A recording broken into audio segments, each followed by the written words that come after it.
Insyaallah pada pagi hari ini kita akan melanjutkan atau pengajian bahas tentang hadis-hadis Nabi Muhammad sallallahu alaihi wasallam yang disebutkan oleh Imam Ibnu Hajar Al-Asqalani dalam kitabnya Bulughul Maram. Bil isnadil muttasili ila al-Imam Ibnu Hajar Al-Asqalani rahimahullah rahmatan wasi'ah. Qala babul mashi 'alal khuffaini. Bab menjelaskan tentang mengusap dua khuf. Khuf itu adalah bentuknya seperti sepatu yang menutup sampai mata kaki. Jika seseorang memakai khuf ini, maka diperbolehkan atau diberi keringanan baginya untuk tidak melepasnya ketika wudu, tetapi dan tidak membasuh kakinya, tetapi cukup mengusap khuf tersebut atau sepatu itu, dengan syarat bahwasanya khuf atau sepatu itu menutup sampai mata kaki.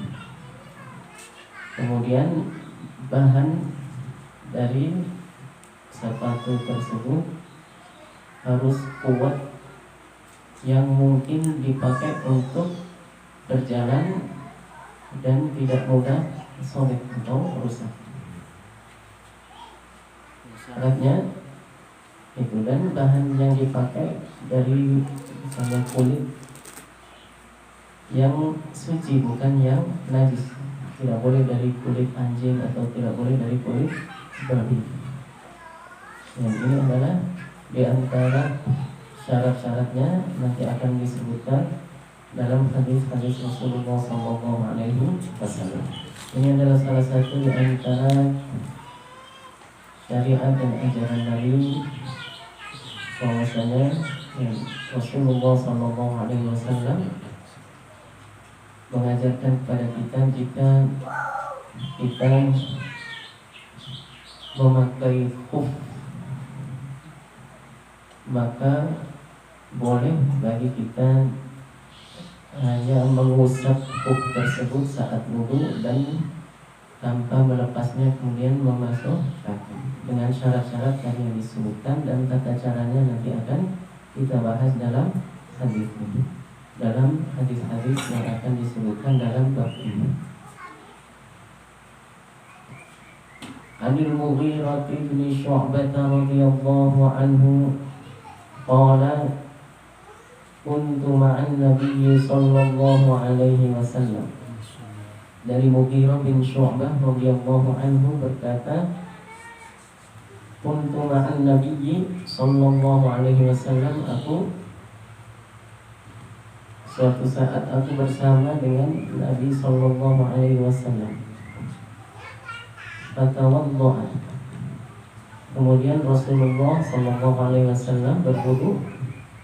Fa'ahwaitu li'anzi'a khuffaihi. Kemudian aku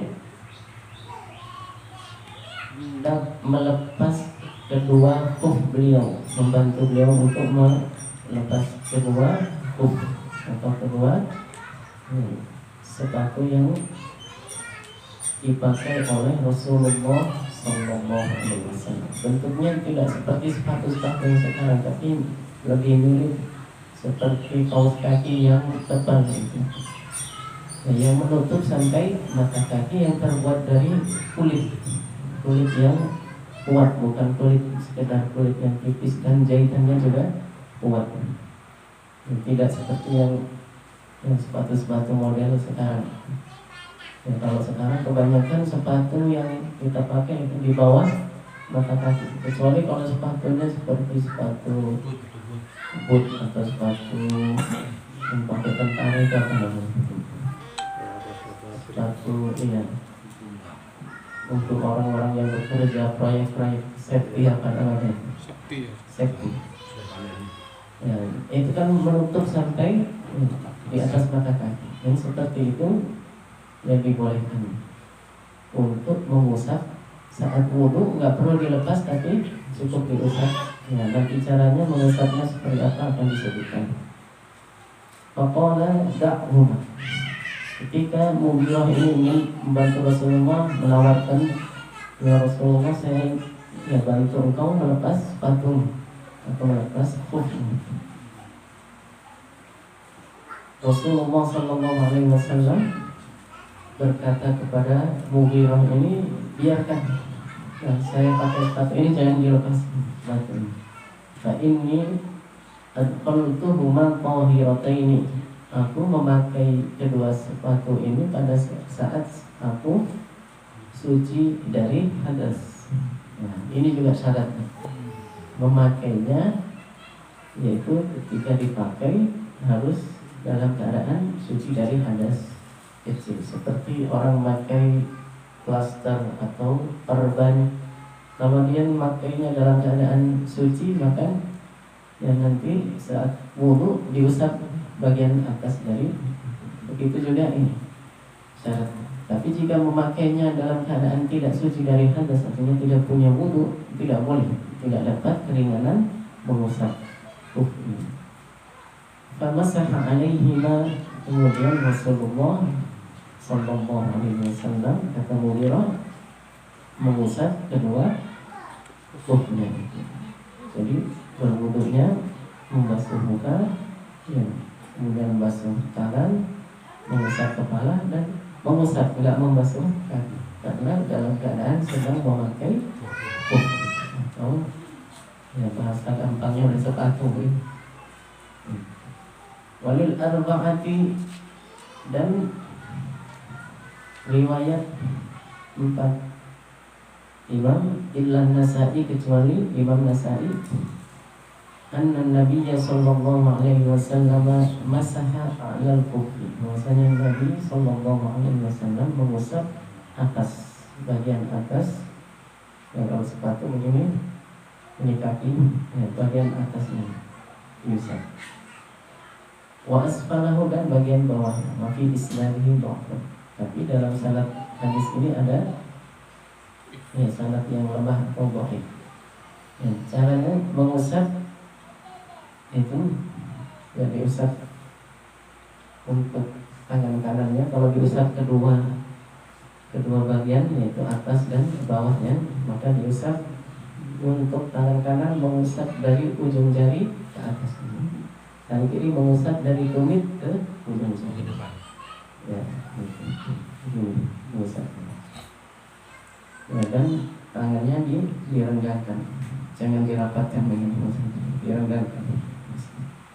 Ini dalam satu riwayat. Adapun dalam riwayat yang lain yang akan disebutkan juga, Rasulullah Sallallahu Alaihi Wasallam mengusap atasnya saja. An Ali radhiyallahu anhu, dan dari Sayyidina Ali radhiyallahu anhu, annahu qala, beliau berkata, "Lau kana ad-dinu bir-ra'yi", seandainya agama ini hanya dengan akal, dasarnya hanya akal saja, dengan pendapat saja, dengan akal pikiran manusia saja, lakana asfalul khuffi aula bil mashi min a'lahu, maka kata beliau, seandainya agama ini hanya berdasarkan pada akal, kan agama ini kan tidak berdasarkan pada akal semata, tapi pondasi utama, dasar utama agama kita adalah wahyu, Quran dan hadis atau sunnah. Maka kita tunduk dan akal kita adalah sebagai bukti kebenaran itu. Tetap ada porsi untuk akal dalam agama ini, yaitu sebagai bukti kebenaran dari kitab dan sunnah, Al-Quran dan sunnah, dari kebenaran syariat yang diajarkan oleh Rasulullah. Maka Sayyidina Ali mengatakan, seandainya agama ini hanya berdasarkan dengan akal, maka seharusnya yang diusap itu bukan atasnya, karena yang kotor kan bawahnya. Ya, tapi karena kita ikut Nabi, prakteknya Nabi mengusap atasnya. Nah, maka itu menunjukkan bahwasanya agama ini tidak hanya sekedar akal saja, tetapi berdasarkan wahyu yang disampaikan oleh Nabi kepada kita dalam bentuk kitab dan sunnah. Dalam hadis Rasulullah bersabda, "Taraktu fikum amrayni lan tadillu abadan in tamassaktum bihima." Aku tinggalkan untuk kalian dua yang jika kalian senantiasa berpegang teguh dengan keduanya ini, maka tidak akan tersesat. Kitabullah wa sunnati, yaitu Al-Quran dan Sunnah atau hadis Nabi Muhammad Sallallahu Alaihi Wasallam. Waqad ra'aitu Rasulullah Sallallahu Alaihi Wasallam, kata Sayyidina Ali, aku melihat Rasulullah Sallallahu Alaihi Wasallam yamsahu ala zahiri khuffaihi. Beliau mengusap bagian atasnya, ya, bukan bawahnya, hanya atasnya saja. Akhrajahu Abu Dawud bi isnadin hasan. Wa an Safwan bin Assan annahu qala kana an-nabiy sallallahu alaihi wasallam ya'muruna idza kunna safran an la nanzi'a khifafana thalathata ayyamin wa layaliyahunna illa min janabatin. Rasulullah sallallahu alaihi wasallam memerintahkan kepada para sahabat beliau sebagaimana disebutkan oleh Safwan bin Asal ini, ketika kami sedang musafir dalam perjalanan jauh, menempuh perjalanan jauh, maka beliau memberikan keringanan bagi kita, Allah nanzi'ah khifatana, untuk tidak melepas khuf, tidak melepas sepatu, salasata ayyamin wa layaliyahunna, 3 hari 3 malam. Kalau untuk orang yang sedang perjalanan jauh. Nah, jadi kalau kita sekarang pergi kemana yang makan waktu sampai 3 hari, ke Aceh, dari sini ke Aceh. Tapi pakai mobil, jangan pakai pesawat. Kalau pakai pesawat ya nggak sampai 3 hari juga. Pakai mobil yang selama di perjalanan itu kita sebelum berangkat kita wudu, kemudian kita pakai khuf. Maka di sepanjang perjalanan selama kita tidak mengalami junub, ya, setiap kali wudu kita boleh mengusap saja sepatu kita yang memenuhi syarat, ya, memenuhi syarat itu untuk boleh diusap. Walakin min dha'itin wa qawlin wa nawmin, itu dari hal-hal yang bisa membatalkan wudu, ya, bukan dari yang menyebabkan mandi atau mewajibkan mandi, yaitu junub.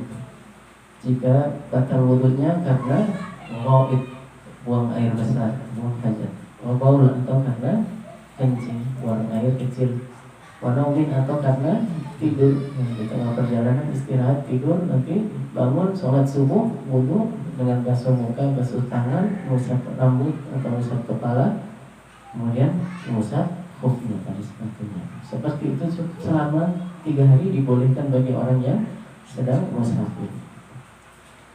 Akhrajahu Nasa'i wa Tirmidzi wa lafdhu lahu wa Ibnu Khuzaimah wa sahahahu. Wa an Ali bin Abi Thalib radhiyallahu anhu, ja'ala an-nabiy sallallahu alaihi wasallam 3 ayyamin wa layaliyahunna lil musafir wa yawman wa laylatan lil muqim, yakni fil masih ala al-khuffaini. Akhrajahu Muslim. Adapun bagi orang yang mukim dan tidak musafir, 1 hari 1 malam. Misalnya sekarang, ya, karena dingin, kemudian orang pakai sepatu khuf itu, ya, takut nanti menggigil karena kedinginan, atau akan berangkat ke kebun misalnya, takut digigit ular, ya, dia pakai khuf itu. Tapi dalam keadaan sudah berwudu. Kemudian sebelum sholat zuhur ternyata wudunya sudah batal, maka jika ingin sholat zuhur nanti wudu seperti biasa, dan ketika membasuh, untuk urutan membasuh kaki cukup, ya, jika dia tidak ingin melepas sepatunya itu cukup diusap di atas sepatunya itu, ya di atas bagian punggung kaki itu, bukan di bagian bawah telapak kaki. Tapi seandainya diusap dua-duanya seperti tadi juga boleh. Sampingnya nggak usah. Nggak usah sampingnya, atas dan bawah. Yang boleh itu atas sama bawah doang. Iya. Yang mencukupi syarat dan itu atasnya. Kalau bawahnya saja nggak mencukupi, tapi boleh atas bawah, cuma yang mencukupi adalah yang atas.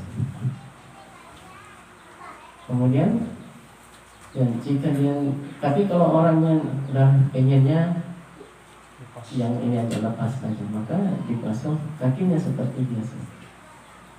Kalau tidak, ya kalau seandainya dia ingin mengamalkan rukhsah atau keringanan ini, ya tanpa melepas, nanti ya, sampai besok lagi 24 jam, satu hari satu malam, yaitu dihitung dari waktu batal wudhunya setelah dia memakai. Misalnya batalnya memakainya jam 9, batalnya jam 11. Sebelum sholat duhur mau wudhu, mau sholat, ternyata wudhunya batal, maka dihitung dari jam 11 itu sampai besok hari jam 11. Itu menghitungnya satu hari satu malam, maksudnya adalah 24 jam seperti itu. Tapi ketika sudah mengusap khuf, sholat pun tidak boleh lepas berarti ya? Ketika sudah mengusap khuf, iya, kalau seandainya terlepas satu, maka harus mengulang membasuh kaki. itu wudhunya harus disempurnakan dengan Disempurnakan hanya dengan membasuh kaki. Kan kurangnya cuma membasuh kaki. Atau ketika mau sholat, ternyata menginjak benda tajam misalnya, link atau ini kaca pecah, kemudian sobek ini. Jadinya nggak sah dijalankan, maka dibasuh kakinya saja. Karena yang kurang kan basuh kaki. Dari wudhu anggota wudhu yang lain sudah dibasuh kecuali kaki. Wa an Thawban radhiyallahu anhu annahu qala ba'atha Rasulullah sallallahu alaihi wasallam sariyatan. Rasulullah sallallahu alaihi wasallam mengutus pasukan untuk berperang, yaitu pasukan dari para sahabat-sahabat beliau untuk melaksanakan jihad fisabilillah, berperang. Fa'amarahum ayyamsahu, kemudian beliau memerintahkan ya, untuk kepada mereka untuk mengusap alal asaibi ya'lil amaim, boleh mengusap ya, imam udang-udang ini yang dipakai. Kemudian setelah diusap rambut yang wajib, kemudian diteruskan mengusap imamah. Meskipun nggak dilepas, boleh. Untuk sunnahnya kan kita wajibnya kan mengusap sebagian dari rambut kepala atau sebagian dari bagian kepala, kemudian diteruskan mengusap seluruhnya. Seandainya tidak dilepas pecinya atau imamahnya, tapi dibuka seperti ini, diusap yang wajib, kemudian diteruskan mengusap yang sunnah, itu hukumnya sah dan boleh. Wattasakin, dan mengusap khuf, yakni al-khifah, atau sepatu yang dipakai, tidak perlu melepas. Kalau dalam keadaan perang, yang penting waspada sepanjang waktu.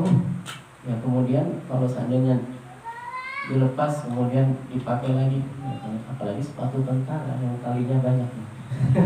Dia baru melepas kalinya ntar ada musuh gitu. Jadi dipakai nanti. Karena kalau perang kan keadaannya darurat, sehingga sholat pun boleh tidak menghadap kiblat kalau sudah genting, sudah terjadi tengah-tengah peperangan sedang berkecamuk, sedang terjadi, maka boleh sholat dalam keadaan apapun dan tanpa harus menghadap ke arah kiblat. Tapi kalau sedang waspada, berjaga antara pasukan ini dan pasukan ini, tetap wajib menghadap ke arah kiblat. Perangnya baru besok, tapi mulai waspada dari sekarang, menjaga perbatasan dan begitu. Maka selama belum terjadi, sebelum berkecamuk atau belum terjadi peperangan, sholatnya tetap seperti biasa. Tadi ada cara-caranya, bagaimana diajarkan oleh Nabi Sallallahu Alaihi Wasallam. Kalau perang yang musuh itu berada di arah kiblat, arah kiblat biasa, maka berbaris ini dua.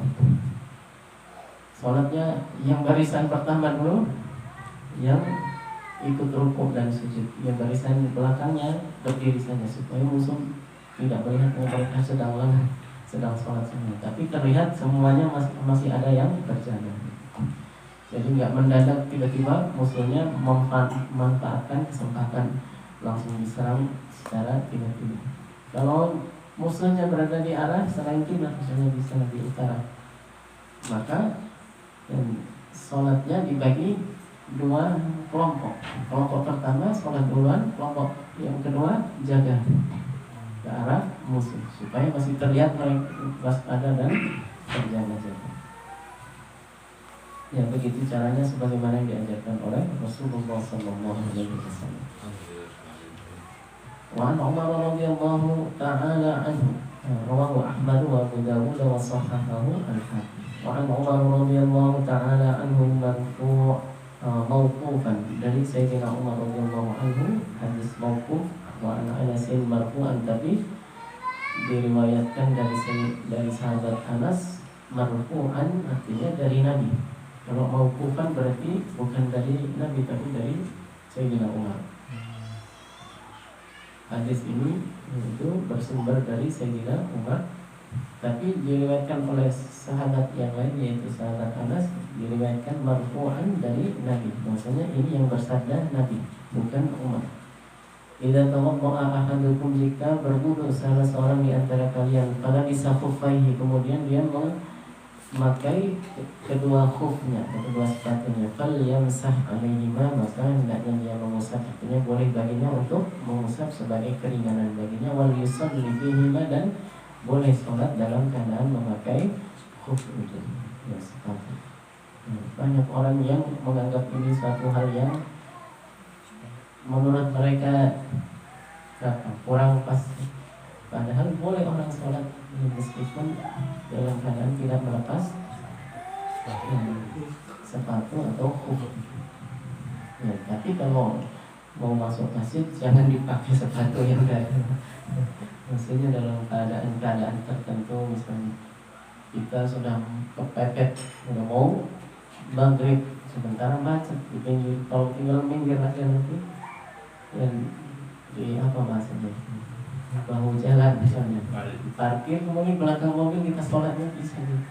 Kalau kepepet waktunya sudah mepet dan tidak bisa atau tidak mungkin terkejar supaya sampai ke tempat atau ke masjid untuk bisa sholat atau ke tempat-tempat yang lain kayak pom bensin atau yang lain. Bisa begitu. Kalau kemudian kita seandainya memakai khufnya itu tadi sesuai dengan syarat-syaratnya, diusap khufnya saja, sepatunya, kemudian sholat yang di atas cuma ditutup. Ini untuk sajadahnya pakai apa? Pakai kain atau pakai iya.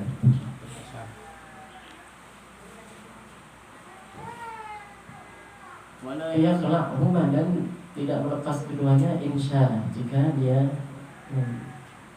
mau atau menginginkan hal itu, artinya tidak ingin melepasnya maka boleh. Illa min janabatin, kecuali dari janabah, maka kalau sudah junub maka harus dilepas dan mandinya sempurna, semuanya dibasuh. Tidak cukup dibasuh semuanya kecuali kakinya baru kemudian kakinya diusap. Nah, ini hanya sebagai pengganti dari membasuh kaki saat wudu. Akhrajahu Daraqutni wal Hakim wa sahhahahu. Wa an Abi Bakrah radhiyallahu ta'ala anhu 'anil Nabi sallallahu alaihi wasallam annahu rakhasa lil musafiri thalathata ayyamin wa layaliyahunna. Ini sama kayak tadi. Hadisnya menjelaskan bahwasanya ada rukhsah bagi orang yang sedang menempuh perjalanan jauh musafir untuk mengusap khufnya selama 3 hari 3 malam, walil muqim yauman wa lailatan, dan bagi yang muqim sehari semalam. Idza tatahhara fala bisa khuffaihi, jika dia memakai khufnya setelah bersuci dalam keadaan suci, ayyam saha alaihima, maka boleh mengusap keduanya. Akhrajahu Daraqutni wa sahhahahu Ibnu Khuzaimah. Wa an Abi وعن أبي بن عمارة رضي الله عنه أنه قال يا رسول الله أمسح على الخفين قال نعم. Dari Ubay bin Imarah, beliau bertanya kepada Rasulullah saat musafir, apakah saya boleh mengusap khuf? Kata Rasulullah sallallahu alaihi wasallam, ya. Qala yauman, satu hari saja, kata Ubay. Jawaban Rasulullah sallallahu alaihi wasallam, na'am, iya. Qala wa yaumaini, 2 hari. Jawaban Rasulullah sallallahu alaihi wasallam, iya. Qala na'am. Wa salasata ayyamin, 3 hari. Qala na'am. Rasulullah sallallahu alaihi wasallam, ya, berarti 3 hari 3 malam bagi orang yang musafir. Wa masyita, ya, dan sesuai dengan apa yang kamu inginkan.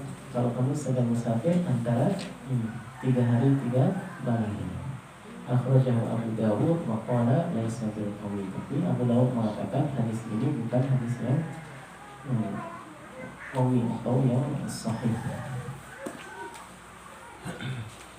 Sanadnya wallahu a'lam bis-shawab.